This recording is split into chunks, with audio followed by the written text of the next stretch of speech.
सो बोलो भाई and correction क्या होता है कि practically when we have seen the antinodes are formed at just above the end of glass or tube कि ये अगर हमारा ट्यूब है, ठीक है, और यहाँ कहीं नोड एंटीनोड अगर फॉर्म हो रहे हैं तो नोड तो बिल्कुल अपने जगह पे एंड पे फॉर्म हो जाता है ऐसे, लेकिन जो एंटीनोड होता है वो थोड़ा सा ऊपर फॉर्म होता है, बराबर। तो the difference between end of the pipe and the actual antinode form is called and correction, ठीक है।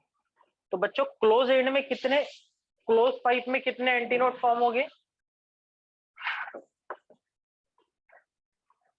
How many end corrections are there in close pipe? Only single, एक ही एंड करेक्शन रहेगा वहां, राइट। लेकिन जो ओपन पाइप होता है, ओपन पाइप जो होता है उसमें जो पॉसिबिलिटी रहेगी वो कुछ ऐसे प्रकार की रहेगी, ऊपर से भी एंटीनोड नीचे से भी एंटीनोड ओपन एंड से। So the difference is called, यहाँ पे भी ई और यहाँ पे भी e, correct. And what is the formula for to calculate e? 0.3 times diameter या फिर 0.6 टाइम्स रेडियस, ठीक है। ये पाइप के लिए एक ही एंड करेक्शन रहेगा क्लोज के लिए, और ओपन पाइप के लिए डबल एंड करेक्शन रहेगा, ठीक है। तो ये हो जाएगा 0.112 आर हो जाएगा, करेक्ट। और हमने अलग अलग फ्रीक्वेंसी तो देखा ही था कि क्लोज पाइप की फंडामेंटल होती है V/4L और ओपन पाइप की होती है V/2L। ओके भाई, तो चलो कुछ क्वेश्चन सॉल्व कर रहे थे हम, और उसके बाद में फिर हम कोई और नई चीजें सीखने वाले हैं आज। देखो देखो देखो देखो देखो देखो देखो देखो कहाँ है, ये रही। चलो एक आधा क्वेश्चन देखते हैं मेरे बच्चों।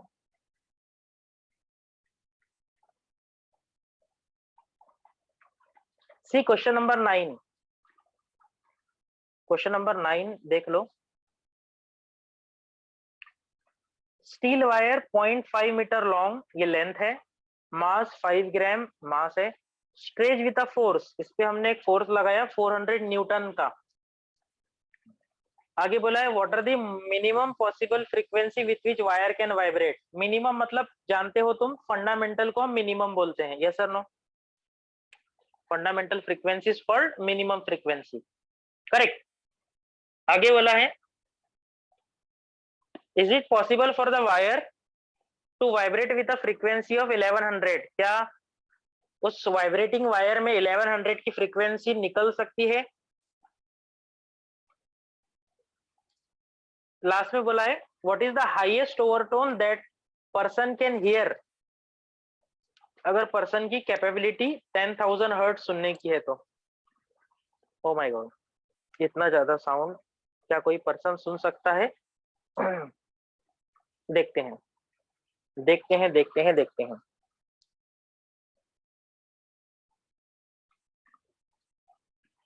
चलो मैं तुम्हें इसका जो सॉल्यूशन है वो बोर्ड पर बताता हूँ।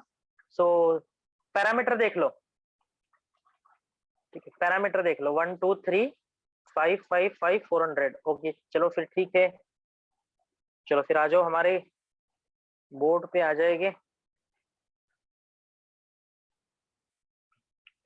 तो मुझे एक बात बताओ प्यारे बच्चों, तुमने स्ट्रिंग में स्टेशनरी वेव्स फॉर्म किया है, तो तुम जानते हो स्ट्रिंग में जो वेव फॉर्म होती है वो ऐसे कुछ फॉर्म होती है, बराबर, ऐसे कुछ वेव्स फॉर्म होती है।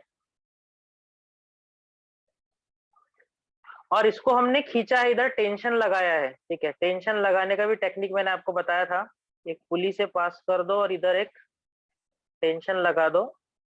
यहाँ हमने फोर्स लगाया 400 न्यूटन का, ठीक है। तो मैं यहाँ पैरामीटर लिख देता हूँ 400 न्यूटन। जो mass of the wire 5 gram है, मैं इसको केजी में कन्वर्ट कर लेता हूँ। Length of the wire 0.5 metre है, उसको भी 5 के फॉर्म में लिख लेंगे, मीटर। बहुत अच्छे। और हमें क्या चेक करना था? Point number 1 fundamental frequency, number 2 कि हमारी फ्रीक्वेंसी 1100 को मल्टीपल होगी या नहीं, और नंबर 3 10,000 हर्ट्ज तक कितने ओवरटोन आ जाएंगे। चलो भाई, पहला फॉर्म फंडामेंटल फ्रीक्वेंसी क्या होती है? वेलोसिटी अपॉन, बोलो बोलो, वी बाय लैम्डा होती है ना। तो फंडामेंटल के लिए how many loops will be form? तो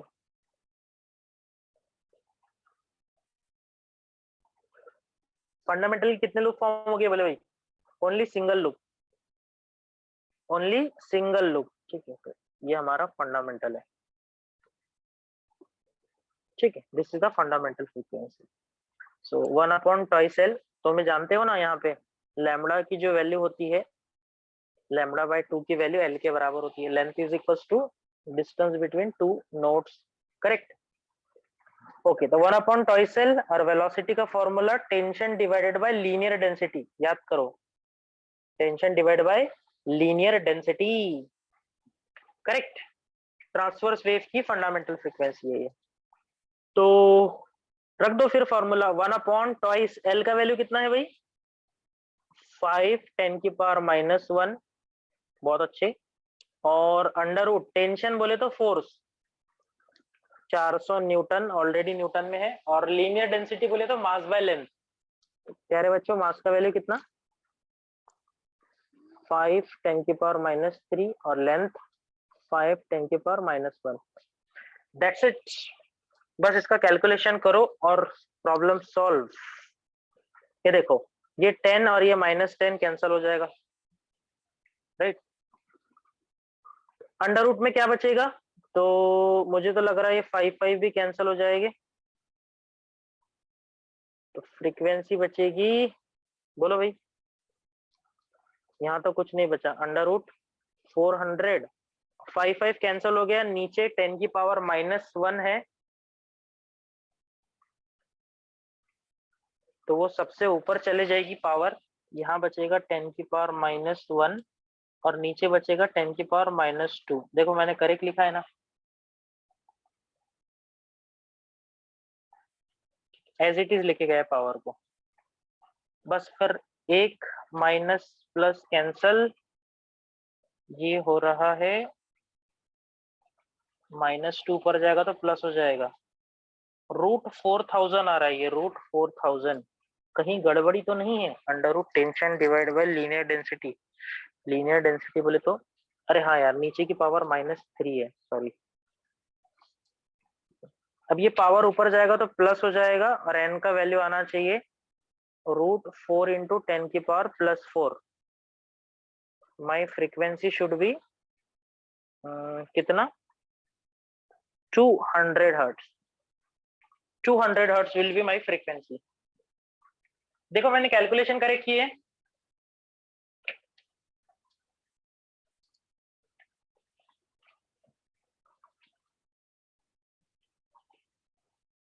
करेक्ट।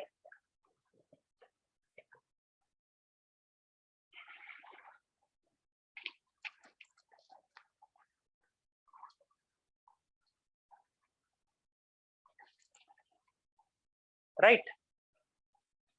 सो ये हो गया हमारा फंडामेंटल फ्रीक्वेंसी 200 हर्ट्ज।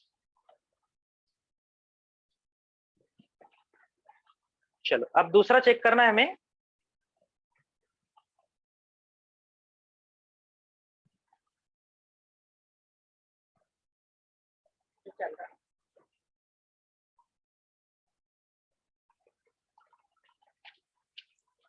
दूसरा क्या चेक करना है भाई, बोलो जल्दी।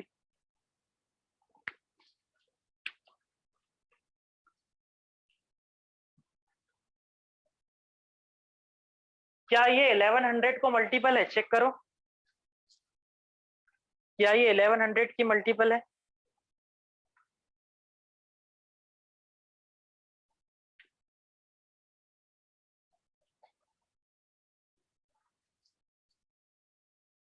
Is it multiple of 1100? नहीं। समझ गए? सो ये हमारा पहला पॉइंट हो गया है। सो सेकेंड पॉइंट में लिखता हूं 1100 hertz is not an integer multiple of fundamental frequency 200 hertz, hence not possible for wire, वहां पे डिस्क्रिप्शन लिखा है वैसे, for wire या फिर string to vibrate with 1100 hertz के साथ वो वाइब्रेट नहीं कर पाएगा, क्योंकि उसमें 1100 आने ही वाला नहीं है। कैसे आएगा? 200 कंटिन्यू, हर हार्मोनिक प्रेजेंट होता है ना, 400 600 डॉट डॉट डॉट डॉट ऐसे चलते जाएगा। Clear? Point number B. Point number B,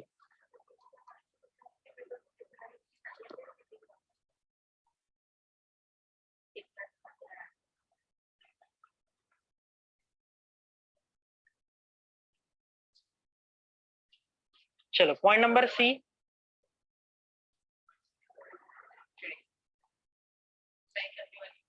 point number C, अब हमें देखना है कि within 10,000 hertz, 1 2 3 10,000 hertz frequency अगर सुन सकता है पर्सन, तो उसमें कितने,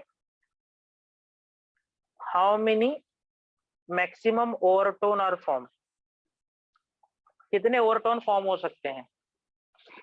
ठीक है, तो मुझे ओवरटोन का तो नहीं, बट मुझे इतना पता है कि इसमें कितने हार्मोनिक फॉर्म हो सकते हैं। हार्मोनिक कैसे निकलते हैं भाई? N comma twice N comma thrice N comma and so on. Correct. तो मैं लिखता हूं अज्यूम एक्स हार्मोनिक्स, कितने हार्मोनिक फॉर्म हुए? एक्स हार्मोनिक, यहाँ पर एक्स एन लिख देता हूँ, एक्स हार्मोनिक फॉर्म एट 10,000 तक के एक्स हार्मोनिक फॉर्म हो गए। तो बोलो, can I write X N is equal to 10,000 बराबर? ये हमारे एक्स नंबर के हार्मोनिक की फ्रीक्वेंसी है। ठीक है, तो फंडामेंटल का वैल्यू रख दो यहाँ पे, 200 इज इक्वल टू 10,000, तो ये 200 के 2 जीरो चले जाएंगे और एक्स का वैल्यू आ जाएगा 50। तो 50 नंबर का क्या फॉर्म हुआ है भैया? हार्मोनिक। तो कैन यू गेस कौन से नंबर का ओवरटोन होगा? हेंस 49 नंबर का हार्मोनिक ओवरटोन होगा बराबर, क्योंकि स्ट्रिंग में ऐसे होता है ना, ओवरटोन का नंबर एक कम होता है, जैसे दूसरे फ्रीक्वेंसी पे पहला ओवरटोन आता है, वैसे ही 50वीं फ्रीक्वेंसी पे 49 नंबर का ओवरटोन आएगा। Is it clear? Is it clear और नॉट? बोलो बच्चों, एनी डाउट हियर? सो क्या हम सही हैं? एक बार देख लेते हैं, आर वी करेक्ट? शेयर करता हूं मैं स्क्रीन।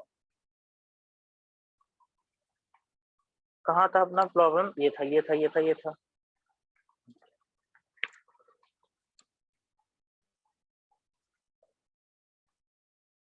यस, ये देखो, पहला आंसर आया था अपना, कितना आया था? ये देखो 200 हर्ट्ज।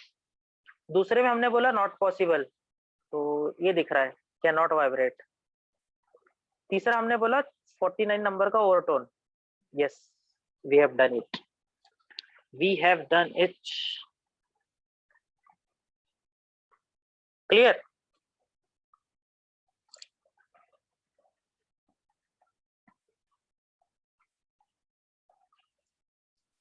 चलो भाई, कोई शंका मन में?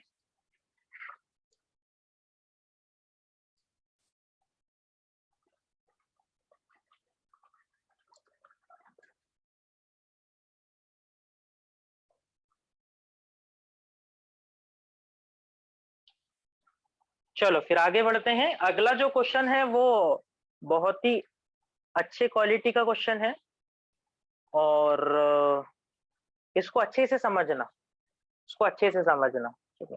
थोड़ा सा डिफिकल्ट लग सकता है but very good quality question, ठीक है। 10. When solid block is suspended from one end of sonometer wire and it vibrate with fundamental frequency, क्या करना है? एक ब्लॉक से वायर को सस्पेंड करना है सोनोमीटर वायर से और उसको फंडामेंटल फ्रीक्वेंसी में वाइब्रेट करना है। If block is immersed completely in water, length of the wire has to be reduced to half of its value. क्या बोला है कंडीशन में कि जब हमने इसको पानी में डुबोया तो length of the wire has to be reduced to half of its original value. तो लेंथ हाफ हो गई है बट हमने उसकी फ्रीक्वेंसी को चेंज नहीं होने दिया है, विथ सेम फ्रीक्वेंसी, मतलब fundamental frequency. Find relative density of this solid. तो हमें सॉलिड की रिलेटिव डेंसिटी पता करनी है। कौन सी डेंसिटी पता करनी है प्यारे बच्चों? Relative density, relative density. Okay भाई, सो रिलेटिव डेंसिटी पता करनी। चलो फिर कोशिश करते हैं, कोशिश करने वालों की हार नहीं होती है। रिलेटिव डेंसिटी का मतलब होता है बोल सकता है कोई? What is in by relative density? Relative मतलब रेशो निकालना है, रेशो निकालना है। तो पहले डेंसिटी हम एयर में निकालेंगे और बाद में डेंसिटी हम लिक्विड में निकालेंगे, ठीक है। तो relative density in air, air बोले तो जब विदाउट वाटर और बाद में विथ वाटर, ऐसा करे, ऐसा करे क्या भाई? Relative density of solid, solid की डेंसिटी, अच्छा रिलेटिव डेंसिटी ऑफ सॉलिड बोला है, okay okay okay okay, relative density of solid.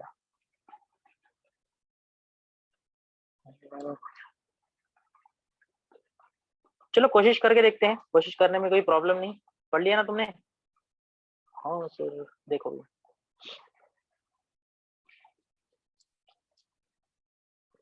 अब एक्सपेरिमेंट का सेटअप मैं आपको ऑलरेडी बता चुका हूं तो उस पर टाइम वेस्ट नहीं करेंगे। For wire, for string, fundamental frequency क्या होती है भाई? 1/2 L1, क्योंकि दो लेंथ रहेगी ना, L1 under root tension divided by linear density. Yes sir no? अब तुम जानते हो डेंसिटी के टर्म में बात चल रही है, कौन सी डेंसिटी? कौन सी डेंसिटी? लीनियर डेंसिटी नहीं, वॉल्यूम वाली डेंसिटी। तो भैया हम टेंशन कैसे लगाते हैं? mg के थ्रू लगाते हैं ना, mg के थ्रू डिवाइड बाय म्यू। तो बोलो भैया, मास को क्या तुम लिख सकते हो? Volume into density divided by mu. Yes sir no? ये सॉलिड का मास है, ये लिक्विड का मास नहीं है, ठीक है। तो ये जो एक्सपेरिमेंट हमने किया है ये एयर में किया है, या फिर विदाउट लिक्विड, ठीक है, लिक्विड। अब विथ लिक्विड, विथ लिक्विड क्या होगा बोलो? जब हम किसी चीज को पानी में डुबोते हैं तो लिक्विड हमें क्या देता है? वाटर हमें क्या देता है? अपथ्रस्ट देता है ना, अपथ्रस्ट। याद आ रहा है कुछ? अपथ्रस्ट, हाँ सर अपथ्रस्ट देगा वो। तो अपथ्रस्ट फ्रीक्वेंसी सेम रखनी है, लेंथ हाफ हो जाएगी, बाद में मैं उसको हाफ कर दूंगा, L2 ले लेता हूँ फिलहाल। अंडर रूट, बोलो क्या चेंज आएगा? पुराना फोर्स क्या था? वी रो जी था, माइनस क्या लिखना पड़ेगा बोलो? अपथ्रस्ट लिखना पड़ेगा, समझ आया? लिक्विड के कारण, डिवाइडेड बाय वायर में तो कोई चेंज नहीं हो गया, रो का रो ही रहेगा। करेक्ट, बहुत अच्छे। तो सभी जानते हैं अपथ्रस्ट कितना लगता है? जितना हमारा ब्लॉक वाटर डिस्प्लेस करता है। Always remember, upthrust is always equal to liquid displaced, V rho g minus ये भी तो फोर्स ही है ना अपथ्रस्ट, इसका फॉर्मूला रहेगा V सिग्मा G। V बोले तो वही वॉल्यूम जो सॉलिड ने डिस्प्लेस किया है, G तो G रहेगा, और डेंसिटी जहां सॉलिड की थी अब लिक्विड की आ जाएगी, करेक्ट, लिक्विड की आ जाएगी। अब चाहे तुम उसको सिग्मा लिखो या फिर रो लिक्विड रो सॉलिड ऐसे नाम दे दो, तुम्हारी मर्जी है, तुम्हारी मर्जी है भैया। ठीक है, तो तुम्हें क्या पता करना है, तो तुम्हें मैं यहाँ लिख देता हूँ, सॉलिड की डेंसिटी पता करना है, मतलब रो डिवाइडेड बाय सिग्मा पता करना है, relative density. Relative density relative किसके साथ करेंगे, लिक्विड के साथ। चलो फिर अब गिवन क्या है तुम्हें, तुम्हें गिवन ये है कि दोनों वैल्यू इक्वल है। गिवन ये है कि n1 n2 इक्वल है, n1 n2 इक्वल है।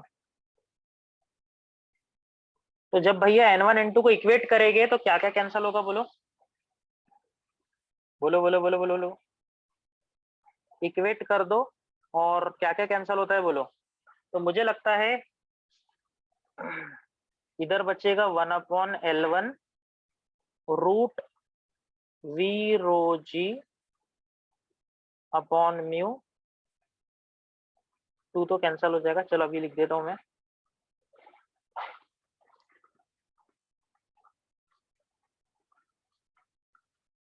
V रो G minus V sigma G।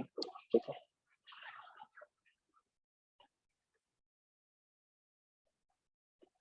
ठीक है, सो 2 से 2 कैंसिल हो जाएगा, और L2 का वैल्यू L1 से हाफ है, यस सर नो, L2 का वैल्यू L1 से हाफ है। ठीक है, तो what I will do, L2 का वैल्यू को मैं L1 से हाफ लिखने वाला हूं, और कॉमन निकल के कौन सी चीजें कैंसिल हो रही है बोलो भाई। मैं यहाँ लिखता हूँ 1/L1।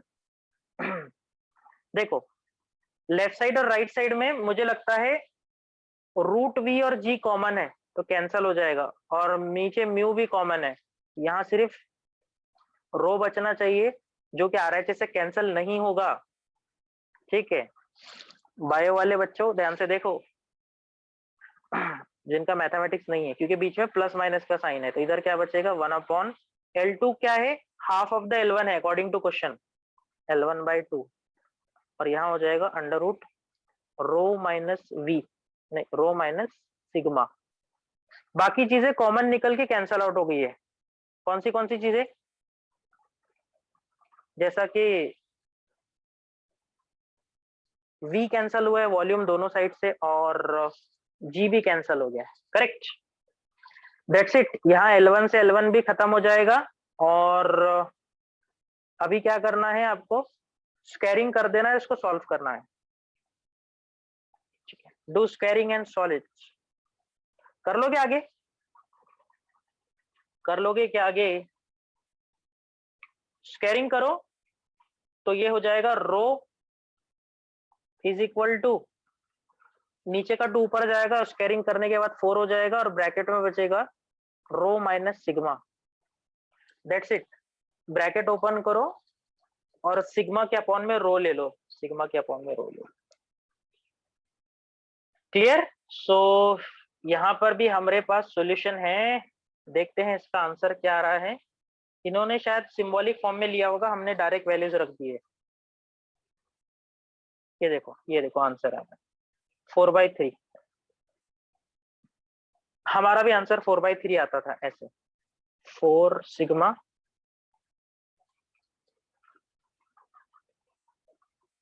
इसको इधर ले लो, इसको इधर भेज दो, तो 4 sigma is equal to 3 rho, rho by sigma आ जाएगा 4/3, correct. So just the name of the symbols are different, rest of the answer is same. Are you clear with this?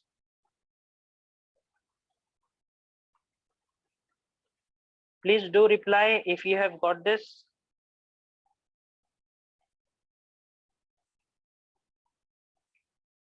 So what is most important step in this? You have to focus on the upthrust.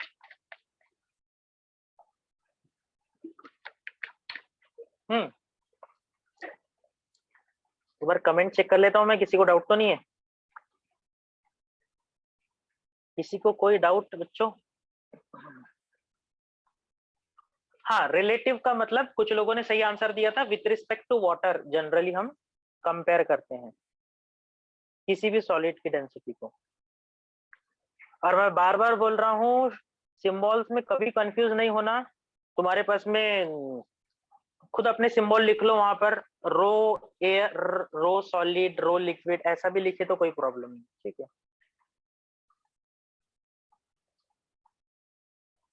चलो next question देखते हैं हम, इसी पे देखते हैं, pipes पे। पढ़ो भाई क्या लिखा है, क्वेश्चन नंबर 11। ये मैंने आपको पीडीएफ ऑलरेडी ग्रुप पे डाल दिया, ढूंढ लेना, या तो फिर आज चाहिए तो अभी और डाल दूंगा मैं। Length of the open pipe और close pipe in the ratio.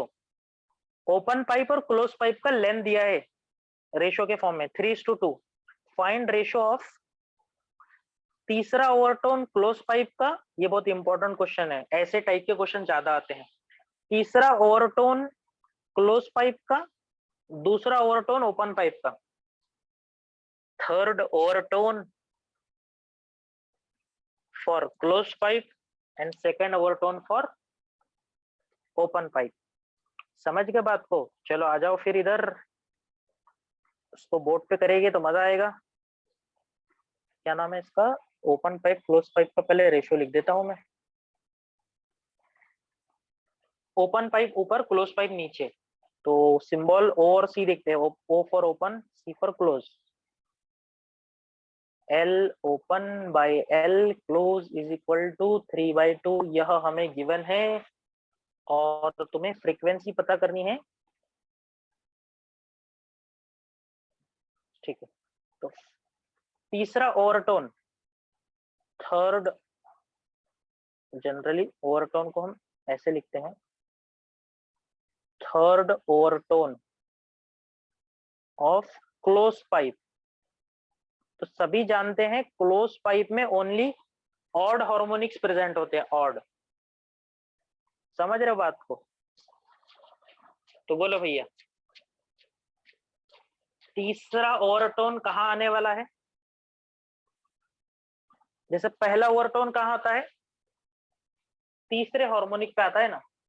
दूसरा ओवरटोन पांचवे पे, और तीसरा ओवरटोन सातवें पे। समझ गया बात को? So frequency of third overtone for close pipe, ठीक है, इज इक्वल टू क्या रहेगा, 7 फंडामेंटल फ्रीक्वेंसी। ओपन की नहीं, क्लोज की, तो जगह 7।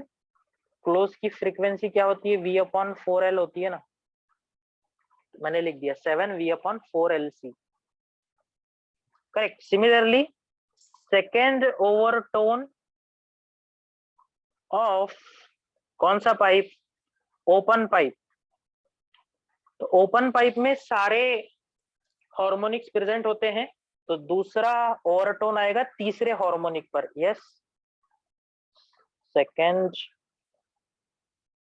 ओवरटोन आएगा तीसरे हार्मोनिक पर। तो तीसरा हार्मोनिक, 3 हार्मोनिक की वैल्यू क्या होती है, V/2L। याद रखना, ऊपर में 4 आता है, नीचे में। अब ये दोनों इक्वल है बोला है, ये दोनों इक्वल है, ठीक है। तो इक्वेट कर देंगे, इक्वेटिंग बोथ इक्वेशंस। यह दोनों सेम है, तो कौन दोनों सेम है, 7V/4LC बराबर है 3V/2L। Okay okay okay okay.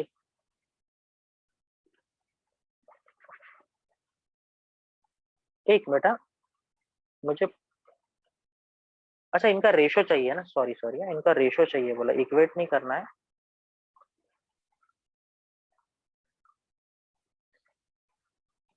Ratio, ratio बोलो भाई। ऊपर, ऊपर किसको लेना है,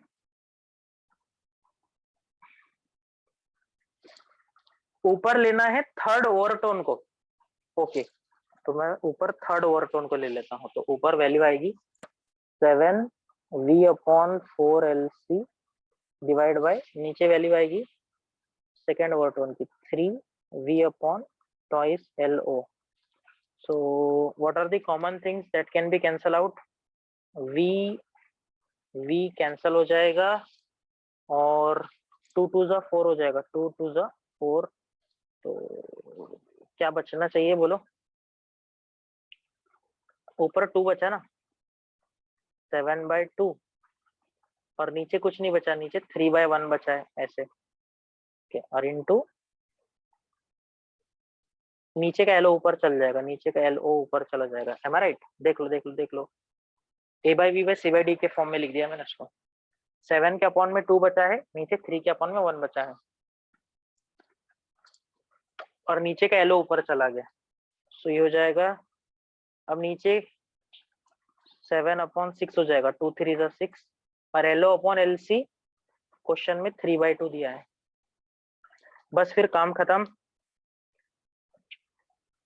2 जा और 2 2 जा 4 हो जाएगा, तो आंसर आ जाएगा 7/4.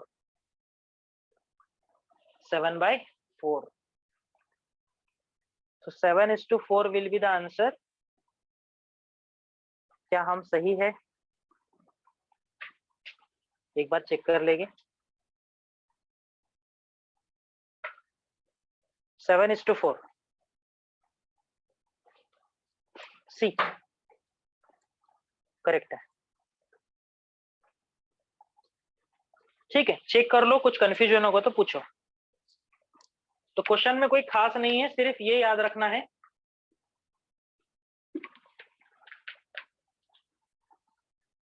कि क्लोज पाइप का ओवरटोन कैसे फॉर्म होते हैं और ओपन पाइप में ओवरटोन कैसे फॉर्म होते हैं. राइट? देख लो, any confusion in this?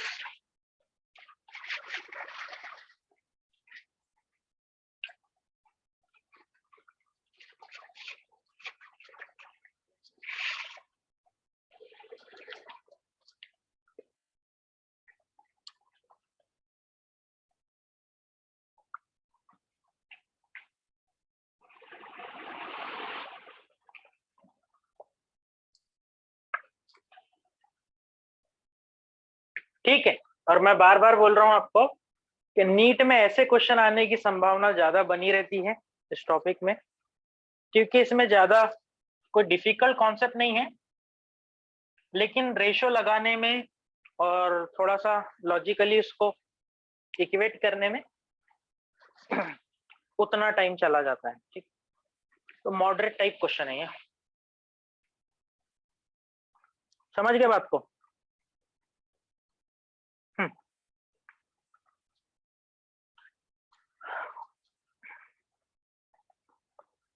Tuning 4 का दर है. अच्छा, क्वेश्चन नंबर 12 पढ़ो भाई. क्वेश्चन नंबर 12 पढ़ो. पाइप जिसकी लेंथ 1.5 मीटर है, क्लोज एट वन एंड, मतलब क्लोज पाइप है, filled with a gas and it's resonate in its fundamental word with a tuning fork. Another pipe of same length but with open end is filled with air and it resonate with fundamental mode with the same fork. Calculate velocity of sound at 0 degree in the gas. Velocity of sound 0 degree in the gas. Given that velocity of sound in air, velocity of sound in air at 30 degrees 360 meter per second, where the experiment is performed. Okay. अच्छा question है, एक बार फिर से पढ़ो,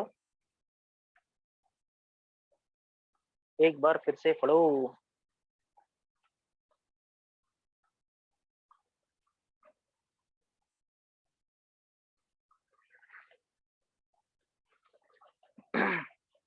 आप जरा last line पर ध्यान दो.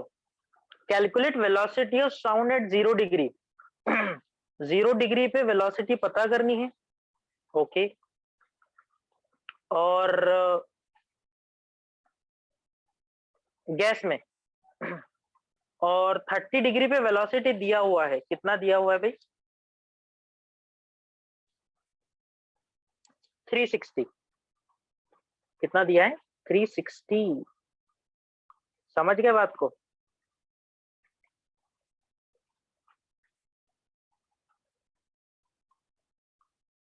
Velocity of sound in gas 0 degree पे पता करना है और velocity of sound in air at 30 degree तो जरा शब्दों पे ध्यान दो यहाँ गैस है जहां पता करना है और जो वैल्यू दी है वो एयर है एयर जब हम गैस पे कैलकुलेट करना है तो गिवन वैल्यू भी गैस में कन्वर्ट करनी पड़ेगी ना समझो बात को पहले what I am telling you कि वेलोसिटी कैलकुलेट करनी है गैस में तो उसका कंपैरिजन भी किसके साथ होना चाहिए गैस के साथ में जबकि दिया कहाँ है एयर में तो चलो पहले हम रिलेशन निकालते हैं ठीक है रिलेशन निकालेंगे पहली कंडीशन में क्या दिया है बड़े बच्चों pipe of 1.5 metre length close eight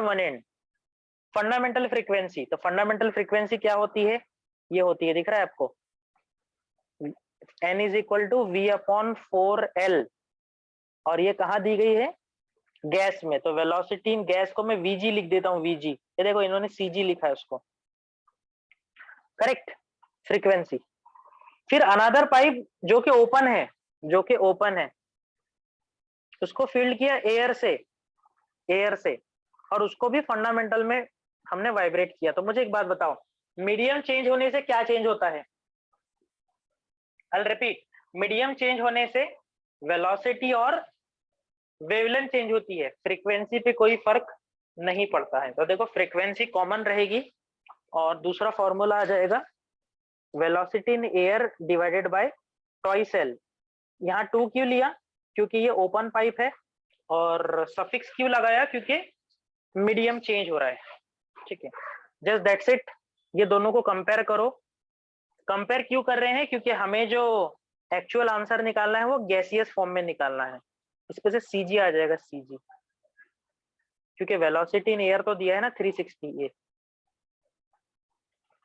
ये आ गया हमारा गैस में वेलोसिटी कितनी होती है 720 चलो आ गया अभी अब दैट्स इट अब हम फॉर्मूला लगाएंगे velocity of sound in terms of temperature तो हमें पता है वेलोसिटी का फॉर्मूला होता है gamma RT by m yes sir no ये मैंने आपको लास्ट लेक्चर के जस्ट पहले वाले क्लास में समझाया था आपको गैमा RT बाय m वो p बाय रो वाले से तो सारी चीजें अगर कांस्टेंट है तो velocity is directly proportional to root T बस फिर रेशो ले लो तो अब देखो दोनों जो चीजें है ना ये गैस के फॉर्म में दिया है पता करना है वो भी गैस का है बट 0 डिग्री पे जो हमें पता है वो भी गैस की वेलोसिटी है बट 30 डिग्री पे और यहाँ हो जाएगा under root of temperature upon temperature ठीक है तो 0 डिग्री पे पता करना है और 30 डिग्री पे तो अभी हमने निकाला है दिख रहा है ये वाली वैल्यू यहाँ से आई है ना जो सो जस्ट चेक इट